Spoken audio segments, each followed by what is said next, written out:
শুটকি যারা এটা পছন্দ করে তারা নাম শুনলেই যেন মনে হয় যে এক প্লেট ভাত নিমেষেই যে কোনো শুটকির ভর্তা বা ভুনা দিয়ে খেয়ে উঠতে পারবো। আজকে আমি আপনাদের মাঝে নিয়ে এসেছি চেপা শুটকির লাল লাল ভুনা। কোনো বাটাবাটি ঝামেলা ছাড়া এখানে আমার লাগছে চেপা শুটকি, রসুন কাটা, রসুনটাকে আমি কুচি করে কেটে নিয়েছি, সাথে দেশি রসুনও আছে কয়েক কোয়া, তেজপাতা, লবঙ্গ, এলাচ 2টা মুখ ফাটিয়ে নিয়েছি, দারুচিনি এবং কাঁচামরিচ। আর লাগছে প্রায় 1 কাপের মতো পেঁয়াজ কুচি। এখানে আমি শুকনো মরিচের গুঁড়া দিয়েছি প্রায় 1.5 চামচ, আর হলুদ গুঁড়া পরিমাণ মতো এবং ধনিয়া গুঁড়া পরিমাণ মতো দিয়ে এটাকে আমি একটু পানি দিয়ে একটা পেস্ট বানিয়ে রেখে দেব। আপনারা যারা শুকনো মরিচ বেটে রান্নাটা করতে পারবেন অবশ্যই করবেন, সেটা আরও বেশি মজা হয়।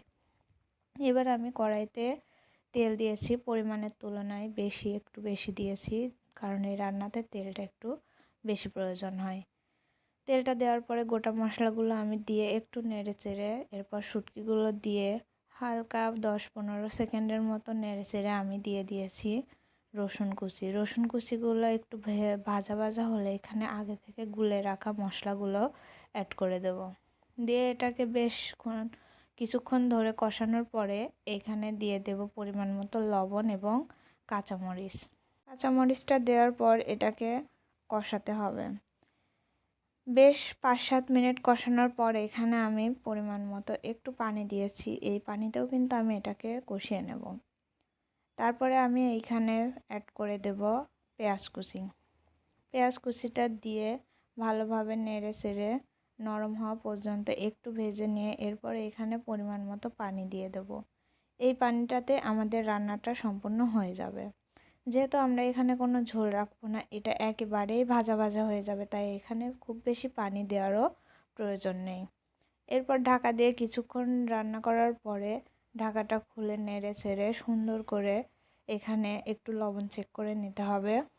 লবণটা চেক করার পরে এখানে আমি কিছু পরিমাণে সরিষার তেল দেব। সরিষার তেলটা দিলে এই শুটকি ভুনার স্বাদ এবং গন্ধটা অন্যরকম হবে, এটা খেতে অনেক বেশি মজা হবে।